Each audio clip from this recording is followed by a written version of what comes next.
Hello and welcome to Cape Ann Report, the weekly show about people, events, and programs around Cape Ann.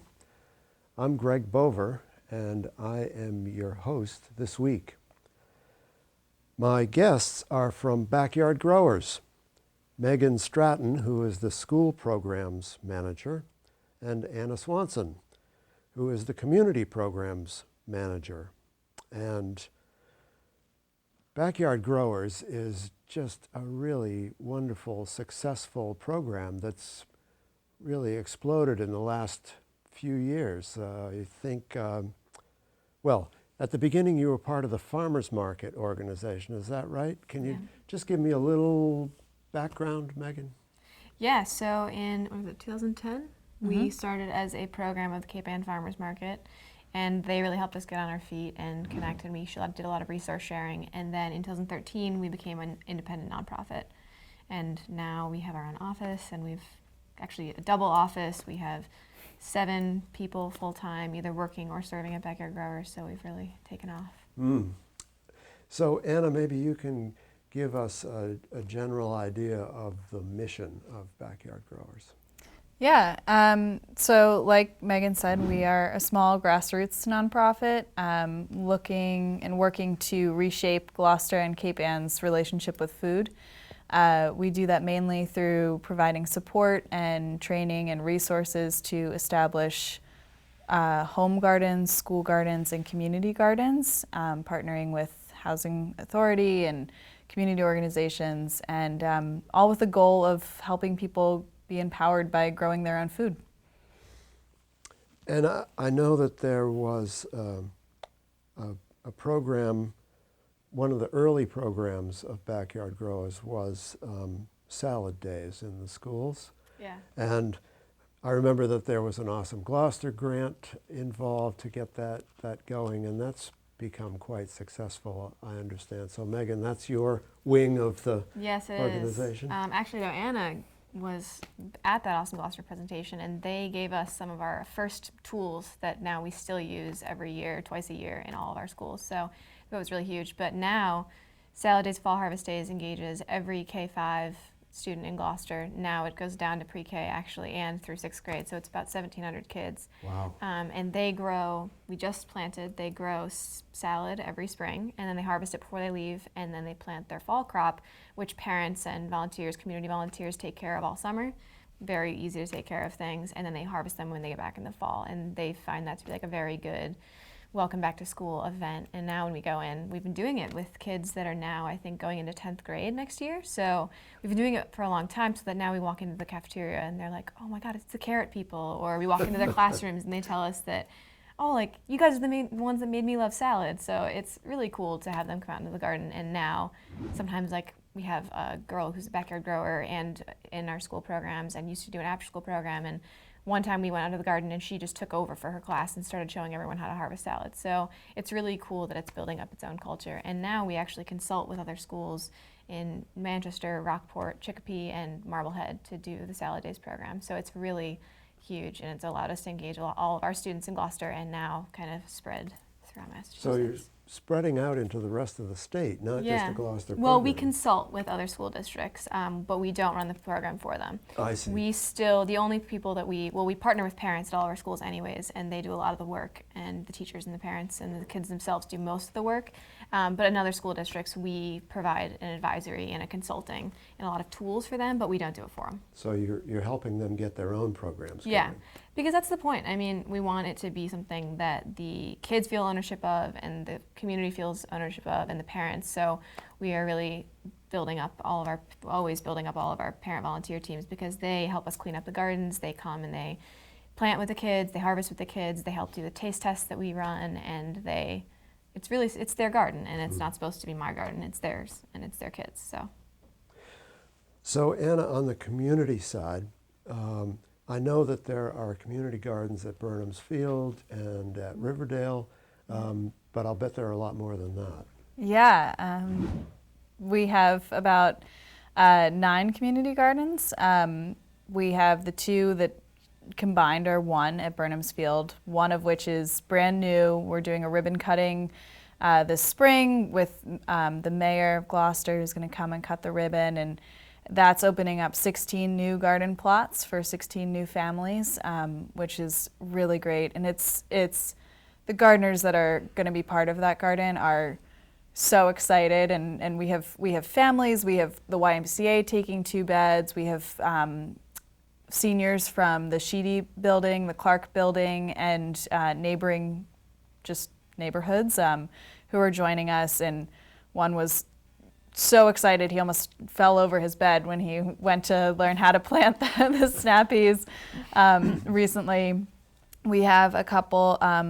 Action Inc. has helped connect us with some of their families from their language program, which has been really great. And so we have a couple families through them. It's going to be a really cool garden. We're really excited about the diversity, both of all sorts in that garden. Then we have gardens at Action Inc. Homeless Shelter, the evening shelter on Main Street. We have one at the Open Door Food Pantry. We help the Grace Center build 2 gardens at St. John's Church and the UU Church in collaboration with the West End neighborhood and neighbors. So that's the West End Garden. We had a community garden. Well, we helped build and establish a community garden at the North Shore Health Project. And Riverdale Park has a community garden, and I'm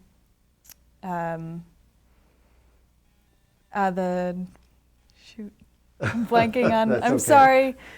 Well, they're all over the city.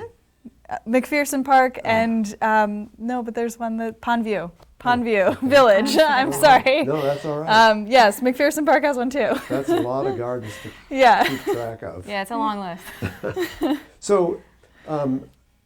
So community gardens where people can approach you and say, I'd like to have a garden plot, and you help them find a space where they can put one together? It differs depending on the garden. So if you are part of the neighborhood at Riverdale Park, for example, you can join the Riverdale Park Community Garden. And if you wanted to apply to the Burnham's Field Garden, we'd recommend that you join the Riverdale Park one instead, since that's in your neighborhood. If you just walk into our office off the street and say, I'm interested in a community garden spot, then we likely would funnel you towards the Burnham's Field Garden, because that is not associated with a particular neighborhood or housing authority building, such as McPherson Park. And then some of them are for the organizations, like the Open Door and Action, in the West End neighborhood. So those are used by them. Well, I think it's really fantastic that you are so well connected with other nonprofits in the city, because, well, it always seems to me that when nonprofits work together, rather than try to divide up the pie, they try to make a bigger pie for everybody. And maybe it's vegetable pie, I don't know. And it really seems like your model has been a terrific success at that. You are connected to all the great nonprofits we have in this city. We wouldn't be anywhere without our partners. They're key in everything that we do. So they're definitely important for us. Absolutely. So tell me a little bit about volunteer opportunities. So if there are people watching this show who don't have a garden at home but would like to garden, would like to help with the mission, or just would like to get their hands in the dirt, what do they do? So I can talk to general communities. Do you want to talk about parents at schools? Well, yeah, first off, if you're a parent, an older sibling, grandparent, aunt, uncle, anything, and you have a kid in one of the schools, a great way is to garden with your kid in the school. So that can be just coming for an hour and planting seeds, or helping us just wash all the kids' hands, which is a time-consuming task for us. Or if you don't want to get all of that and get involved in all of that, you can help with our spring and fall cleanup days. You can help with summer watering and just go, and people like to take their kids and go and just have a nice, calm. I'm sure some people just like to go by themselves and have a nice, calm afternoon watering the garden. And those are all huge ways. And it's really impactful when the parents are there doing it with them, or any sort of, parents, guardians, doing it with them and showing them that, yeah, this is something that is important to us. So that's a really huge way. And then if you don't have a kids in schools. Yeah, and if you are just interested in helping with some of our, just with our mission, and are a community member, so much happens with the help of volunteers. Everything from getting our seedlings started in the greenhouse for our seedling sale, to helping clean up some of our community gardens and helping us harvest at community gardens, to building new gardens for our backyard gardeners, another program that we have for low to moderate income families. We also have a program to install backyard gardens, and those need to be built. And volunteers help us do that. We have long-term volunteers, our garden mentors, that help us through all of these things from February through November. And they also help, they are partnered with an individual family, their community gardener family or a backyard garden family, who they help train and keep in touch with all season long for the first 2 seasons to make sure that they are successful growers, and help us out on those bed build days and things like that. And then so those, excuse me for interrupting. Yeah. So those are people who already know a lot about gardening, and they're helping to train other people. So our mentors do tend to come in with garden experience. We like them to come in with garden experience because they are responsible for helping these gardeners get started. But all the other volunteer opportunities require no knowledge. If you have knowledge, that's great. But if not, we're there. We train you. We make it pretty simple for everybody to get involved. In many ages too. And throughout, there's an opportunity to have fresh vegetables. Well, I can't give away our community gardeners' vegetables, but for example, the seedling sale. If you help us out at a seedling sale, I'm sure you can walk off with a couple seedlings. Yeah. So we only have a couple of minutes, but I did want to ask you about while we're taping this, you're up for a pretty substantial grant. And by the time this airs, you'll have gotten it, I hope. We hope, yeah. We hope, fingers crossed. So it's the Be Good Family Foundation, and it's a $35,000 grant, which would go to supporting our Riverdale Grown project, which is the Riverdale Garden, and the kids and some of our interns and Anna will be working all summer to grow vegetables, and that'll be then distributed through the Open Door Food Pantries mobile market right in that community. So that's incredible. And then it also helps support our school programs, there's a lot going on. But that's been a really cool thing, even for a couple days. There's now a voting campaign, now that we're a finalist, that we have people all over the community. The mayor shared it. Everywhere we go, someone's like, oh, I just saw that, I just voted for it. We have PTOs sharing it. We have parents, we have volunteers, old interns kind of coming back out of the woodwork and sharing it. So it's really cool that the community is like really, really excited about this and wants us to get it. Yeah. We're hoping we do. All fingers crossed. Just very briefly, I know that there are some ideas about other things that you can do, more expansion. Yeah, in schools we're doing a lot of school food environment kind of things. So we had some farmers from Cedar Rock Farm, Cedar Rock Gardens come and have lunch with the kids at Veterans, which was really cool. We have the kids at Plum Cove painting little starfish. They're going to go on their garden. So it's really about like building positivity around healthy food. We have a 6th grade popcorn growing project that's really expanded in this year, which is great because the kids don't often think that popcorn's something you can grow. And hopefully we're starting a wheat growing pilot with the 7th grade. So we have a lot going on. Building up.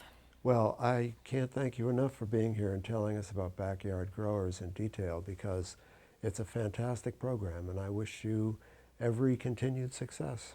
Thank you. Thank you. That's all we have time for this week. My name's Greg Bover. Good night.